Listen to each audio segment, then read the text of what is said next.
Tables are full of men and women sharing food and pint. The place has a cozy feel. As we look around, I feel comfortable and welcome. So, Kara mentioned Arton has an eye patch. She pauses as she glances at the patrons. We should split up and see if we spot him. I nod. Sounds like a plan. And he won't know what's coming. Wait, hold on, that's the wrong way to say it. Let me rewind it back. And he won't see it coming. Has an eye patch, eye patch, eye patch, eye patch. Bazinga! Look, you know that you're coming here for this channel and you're watching this series for the cringe. I know, you're probably cringing away. I'm cringing internally right now. I'm screaming internally, saying, God, why did I say that joke? That was horrible. And I even messed it up the first time around. But I hope I brought your laughter.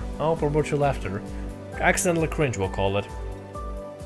Separate and begin our search. I slowly walk around the tavern, looking for anyone with an eye patch.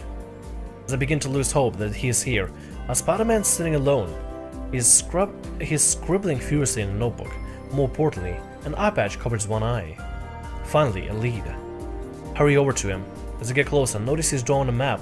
He stops to look up at me. What do you want? His tone is gruff, but he doesn't seem hostile. Are you Arton Hunt? He sizes me up. What of it? I hear that you found an area of high energy. He continues to stare at me. I was wondering if you could share the information.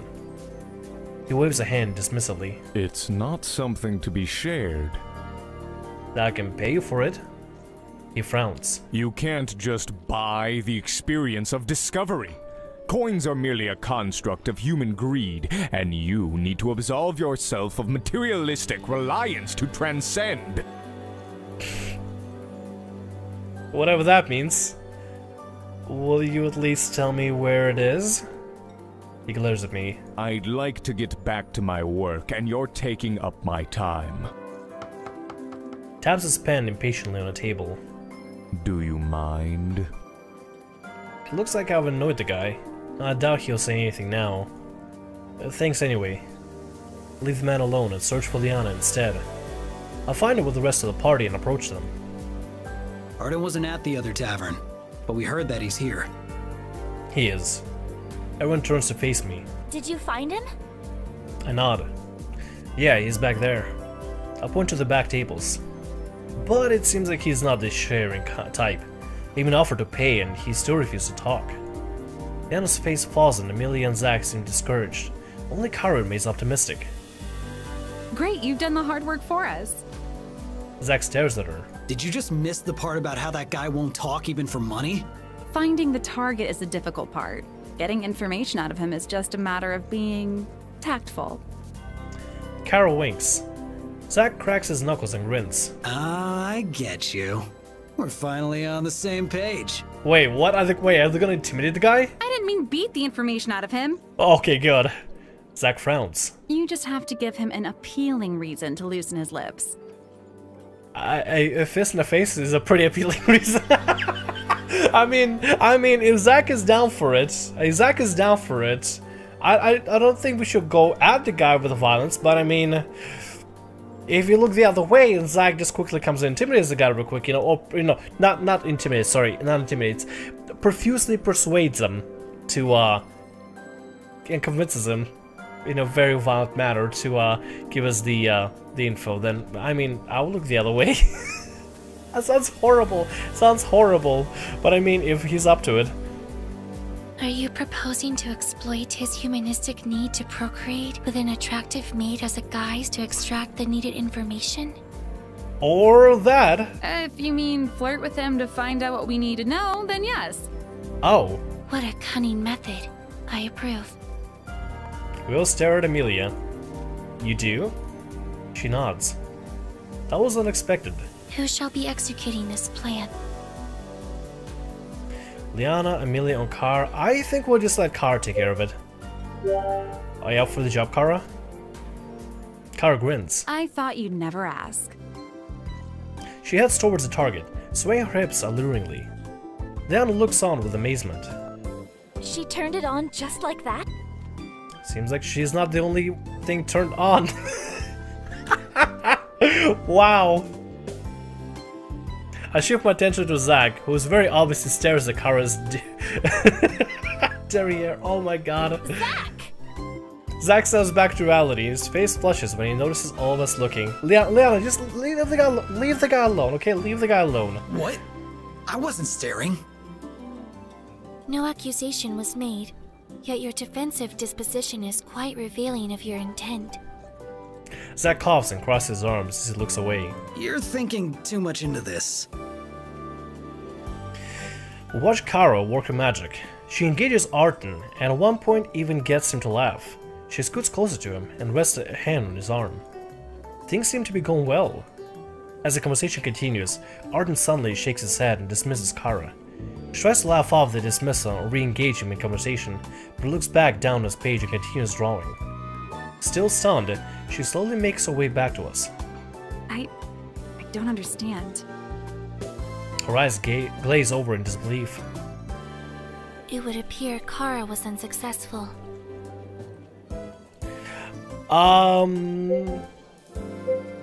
Liana? Liana? Liana looks surprised. Me? Kara masks a chuckle as Zach snickers. Liana frowns. What's with that reaction?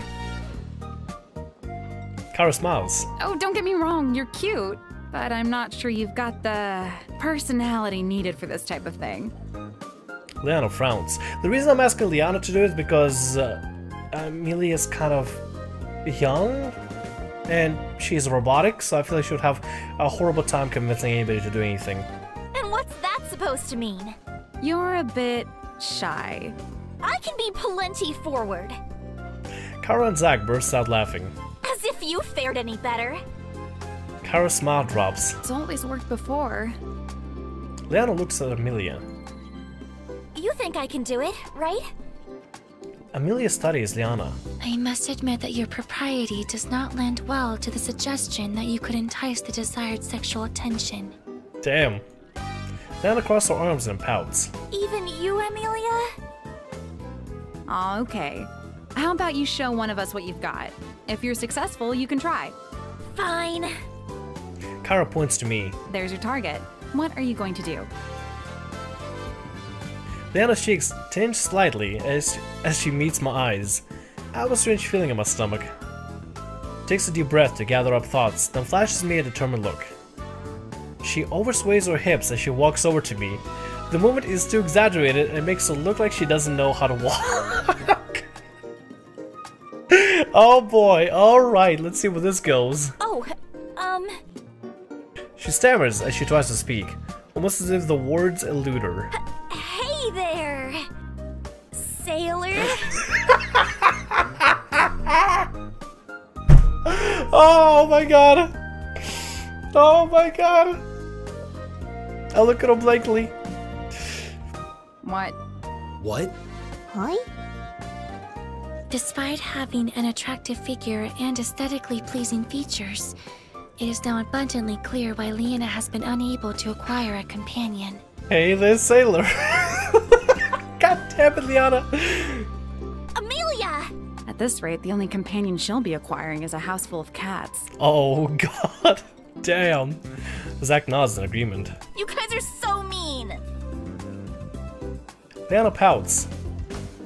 Don't we have I say this? Yeah, I thought it was cute. Yeah, I'll say that. I didn't think it was so bad. Liana shakes her head. You're only saying that to make me feel better. Before I can say any more, Amelia speaks. I believe we should nominate someone else. Liana crosses her arms but doesn't protest. I guess Amelia's up for the bat. How about Amelia? Wow. What's wrong with you? What? Liana shoots me a disapproving look. She's just a kid. What do you mean? That's the only choice. I said I wanted to pick her last, or didn't want to pick her in the first place because she's a kid. Kara folds her arms and looks at me, just as disapproving as Liana. Devs, you gave me no other choice. There was no other option. If Zach was on there, I would be like, Zach, go for it, buddy. Go for it. Or Pongo, go seduce a cranky old man. Go for it. Just make friends. Well, damn. Well, damn, game devs. Have to put me through this, huh? I never thought you'd turn out to be such a creep. What do you mean? No! What are you... Devs, what are you doing? Devs, what are you doing? You're the ones doing this. I didn't choose her. This was the only option given to me. The only other option was to save or quit. That's it. We had no other option. Mila blinks in surprise. I believe you are mistaken about my age. Amelia's words fall on deaf ears as the girls continue to give me dead stares. Okay, maybe not Amelia. Let's try that again. That's everyone then. See, that's everyone! Regrettably, all of our options for this plan are exhausted. Great. What are we gonna do now? Kara suddenly looks around. Wait, where did Zach go? We search frantically for him before spotting him beside Arton. Why? Why was he not an option in the first place? Why was he not an option? Why was he not an option in the first place? Oh no, we'll get in trouble with the city guards if he is... To everyone's surprise, Arton's face is deep red as he coyly looks away. He giggles as he hands something to Zach. Zach accepts the parchment, nods at him, then heads back to us. Why did I not get an option about Zach in the first place? I would have sent Zach the first person. The first person would be like, okay, Zach, go. I don't know. Arton looks longingly after Zach's retreating form. Here. His hands carry the parchment. She opens it up to reveal a map of the neighboring forest. There's a sinewy path drawn in to indicate where packets of high energy readings are. Kara looks from Zach to the map and back to Zach. But how did you get this? Zach shrugs. Kara continues to stare at Zach. This time she seems less surprised and more impressed. Well, at least we have what we wanted. Devs, please. Oh god, I wish there was a choice from first start. I'd be like, okay, Zach, batter up before we send the girls in. I'm relieved that someone was able to get Arton to crack, but how did Zach pull it off? Without it coming to blows, no less. I shake my head. Guess some mysteries will never be solved. I glance outside at the darkened sky. It's getting a little late. Don't you think we should stay here for the night, or should we head out? We wouldn't be able to make much progress. May as well spend the night here and get a fresh start in the morning. Alright. Amelia stands. Now that our business has concluded, I must take my leave. Everyone stares at her. Where are you going? I have an obligation I must fulfill. If I didn't know any better, I'd say it sounded like you're meeting someone. You are correct. It will not take long, and I will be ready to rejoin you in the morning. As Amelia turns to leave, Zach stops her. Are you sure you should go alone? Amelia raises an eyebrow. Surely my parents would mean me no harm. Oh, that's why she knows about the town. Oh, she's from here. Oh. Parents? Yes. They would be very upset if I were to pass through without visiting them. You have family here and didn't tell us? I did not see the relevance. Don't you want to see them? To visit them is currently the obligation that I am going to fulfill. Good. Let's get to it then. Kara gets to her feet and pushes Amelia towards the exit. I do not understand. We're going to meet your parents. We are? Cool. Before Amelia can protest, Kara has already led her out the door. The rest of us trail behind. Amelia sighs. Very well. Amelia, Zach, and Kara walk ahead as Diana and I follow. Diana has a strange expression on her face I can't quite read. What do you think her parents are like? Probably normal. Yeah, probably normal. I bet they're just normal people. I think so too. She grew up at the university and didn't get to spend as much time at home. Most of her behaviors were probably learned from there. I mean, thinking she's really practical about the things that she does, so I'm guessing she learned the practicality from just straight up studying. Sounds like Amelia's childhood was a lot more serious than the average child. I wonder if that's why she acted so casually about her parents. Going to see them almost sounded like a chore that she has to knock out. Pause in front of a modest house. There's a small garden in front of the yard, and a few flower plots line the stoop. Yeah, sorry. Amelia steps up to the door and knocks. Don't you have a key? She looks back at me. I do. However, it is back at the academy. I did not anticipate our travels would lead us to Hearth Point. The door swings open, and an older woman stands in the doorway. Her face has fire lines, which reveal her age, but her smile is warm and kind. Her eyes light up when she sees Amelia. She draws her into a tight hug. Amy! What a pleasant surprise! I didn't know you were stopping by. Kara grins at us. Grins at the use of a nickname. Amelia doesn't react to her mother's embrace and almost seems to wait out the hug. Eventually her mother lets go, turns back towards the house. That's a little cold. It's like, okay, just do the hug. I'll wait. Honey, Amy's come home. Amy. A faint voice calls out from within the house. Amy?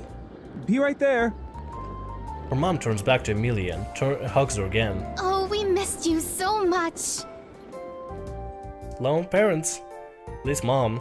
Suddenly she seems to notice the rest of us. She quickly lets Amelia go and ushers all of us inside. Amy, did you bring friends? Come in, come in. We murmur our thanks as we shuffle into the house.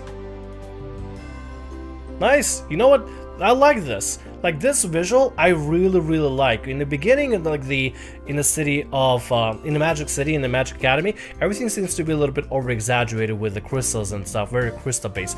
But this is nice and rustic. No crystals, just straight up wood, some dust particles. I like this art style a lot. I like it a lot. It makes it nice, makes it appreciate different locales and locations and how different the cities are. The walls are painted with light colors, giving the house a bright and cheerful air. We convene in the sitting room, where we sit on the couch and chairs. The upholstery is clean, but has definitely seen a lot of use. Amelia's father arrives, pushes glasses back onto his nose, and breaks into a wide smile. He also scoops Amelia into his arms. What an unexpected pleasure! After he sets her down, he stands beside his wife. Hello, Mother. Father. You know that we love seeing you, but what are you doing out at the university? It isn't a holiday. Her mother leans towards in her seat. Oh, was your little field study finally approved? That's wonderful! Remember what I said about how each rejection is just one step closer to success. I just knew you were bound to get one, even if it took all those tries and applications. Oh. All those tries? How many times did she apply? Although Amelia doesn't speak, her cheeks turn red. Honey, let's not embarrass her in front of her peers. Oh, I'm sorry. I just got so excited. She's been trying for almost a year now. She turns excitedly towards Liana. You must be the field lead. Liana looks bewildered. Yes, that is correct. Liana shoots Amelia a questioning glance, which Amelia ignores. Her parents beam wider as they look at the daughter with pride. Her mom has her hand over her heart. Her dad nods approvingly. It's nice to see you're still working hard at your studies. We're very proud of you, sweetie. But what sort of mission is this? I should think you would be the apprentice of another mage or a mage-caster, rather than a Mage-Knight. Leanna is part of the Mage Guild. So it's an internship with the Mage Guild? That's very prestigious. He puffs with pride. I see. Her mother's face softens as she addresses Liana. We entrust our daughter to you. Please take good care of her. Liana pauses, but as she looks up hopefulness on Amelia's parents' face, she returns a smile. I promise I will. Once attention drifts away from her, notice her gaze lingers on Amelia's parents. She furrows her brow in pensive thought. And what about the rest of you? Kara grins. I assist with locating and exploring ancient sites. Parents seem intrigued. We have been following instances of magical anomalies in an attempt to understand and explain their occurrences. Of course, of course. His gaze lands on Zach. You look more like a fighter rather than a mage. Zach nods. What exactly is your role in this group? Before Zach responds, Kara steps in. Oh, he's my companion. He helps me secure our sites and, well... She grabs his arm and flashes him a coy smile. Zach stares at Kara and her hand on his arm. Hands off. Damn, shut down. She laughs slightly and presses herself closer to him. Oh, you don't need to be shy. Just pretend it's just you and me. Kara is persistent. Damn. Zach's scowl deepens as he twists himself away from her. A blush tinges his cheeks. Amelia's dad chuckles. Say no more. I remember what it was like to be young. Oh my god. Zach's blush deepens. Carol watches his discomfort with amusement. Finally, his gaze lands on me. And what about you? I'm hired muscle? No. I'm a student? I'm learning under Amelia, I would say. I am me. I'm a student of Amelia's? Is that gonna be a thing we can say? I don't know. Like, now, y'all, I want to say one or the other right now. Is there a menu? No, there's no menu, damn it. I want to say one or the other right now. I really want to say one or the other. I'm gonna say I'm a student. I'm a student who's trying to discover more about the anomalies.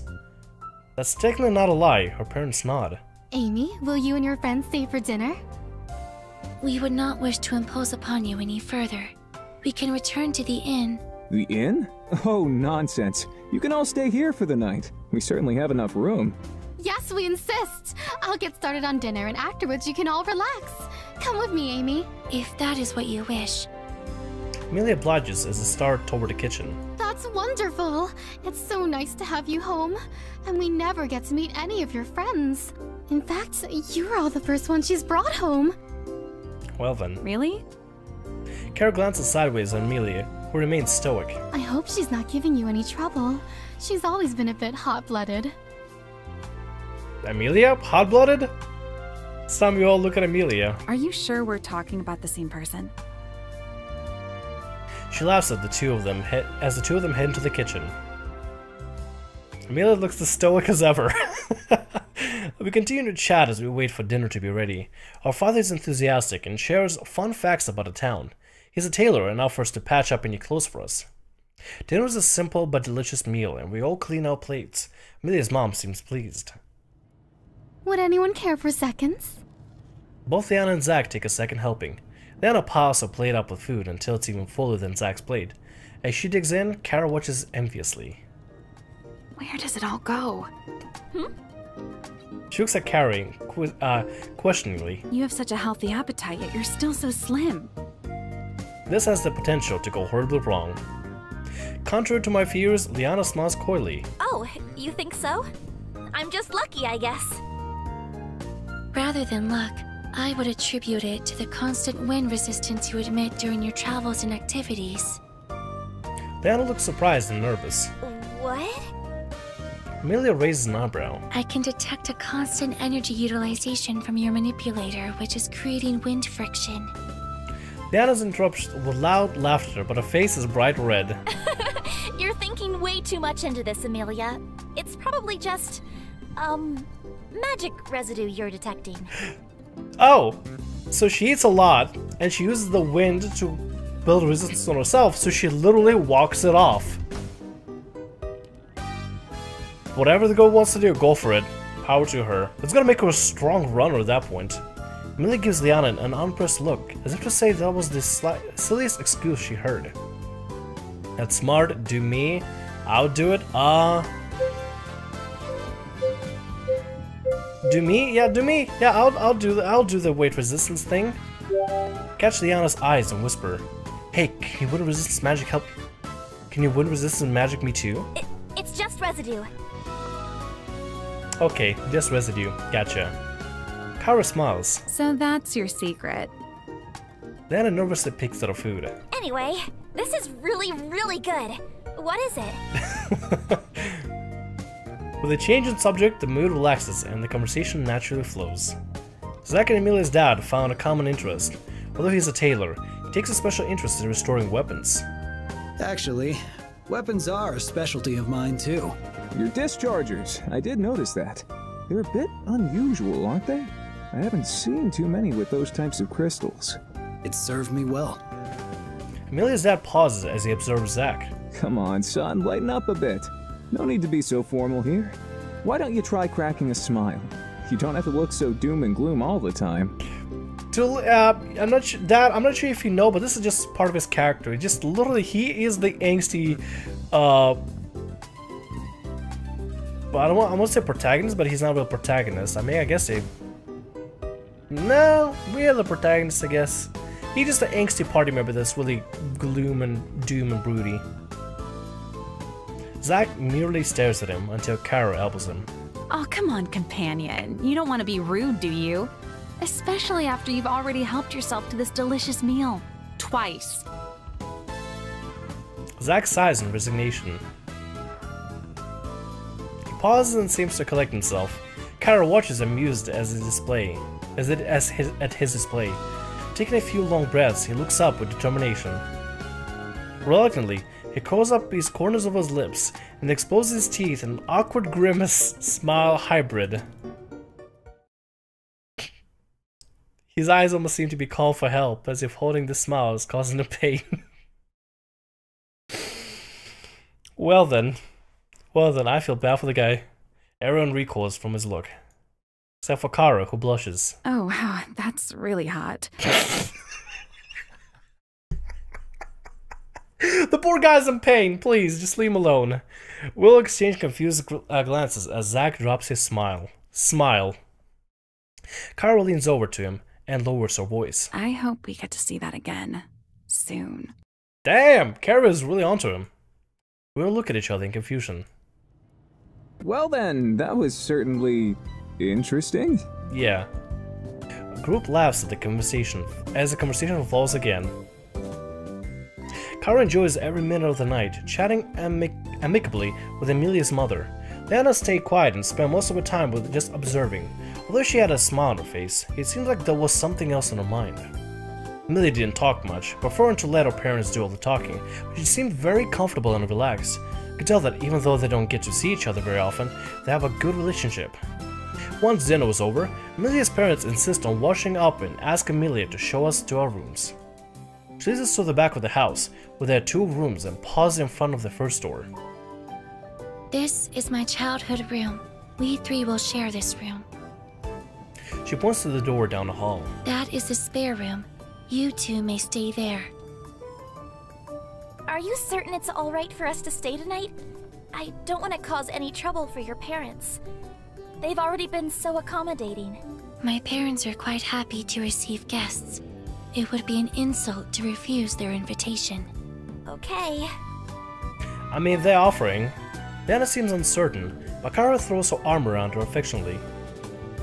Don't worry, tonight will be super fun. We'll braid each other's hair, play truth or dare, and of course, pillow fights. Amelia cocks her head to the side. Is that what roommates do? Definitely. Amelia looks at Diana, who seems equally confused. While we roomed together previously, we did not accomplish any of these tasks. I'm just learning about this now, too. Trust me, you'll love what I have planned. Kara laughs and pushes the girls into the room. She winks at us. Girls only. By the way, where did Ponga go? We haven't seen him in a while. I hope he's okay. Then she closed the door firmly behind her. Why do I always get the feeling we're missing out? Because we probably are. A shriek of laughter filters through the doorway, followed by giggles. Squirm so much. Giggles. Stop! I'm really ticklish there. I got it off. Hey, give it back! Jesus Christ. Oh, this is as cliche as it gets. Oh my god. This is so cliche, but in a way kind of fitting to this entire game, not gonna lie. Over here, even more squeals and giggles. Mine wonders as my imagination paints an alluring picture of what is going on behind the door. Zack's stoic stare seems too intense. Stop! No way. Well, if that's how you want to play. We hear a gust of wind from behind the door. What? No fair, you're using magic. After Kara yelps, Zack's stone expression finally cracks. What is going on in there? Wait for me. Don't think about this anymore. Yeah, we're gonna say this. I close my eyes and think of a computer printer and other unsexy things. Hi. Glance down at my feet and see the Ponga staring forlornly at the door. Will she win the 2? He hops closer to the door. Boy.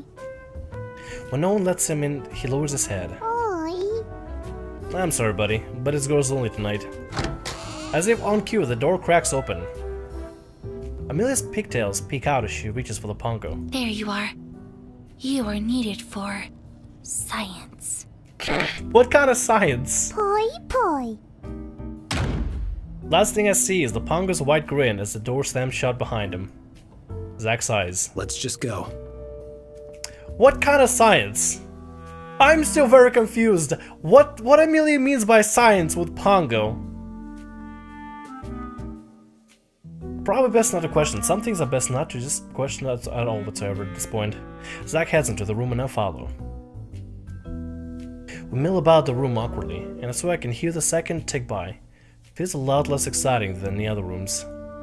Let's go to sleep, let's have pillow fight. You know what? You know what? You know what? You know what? You know what?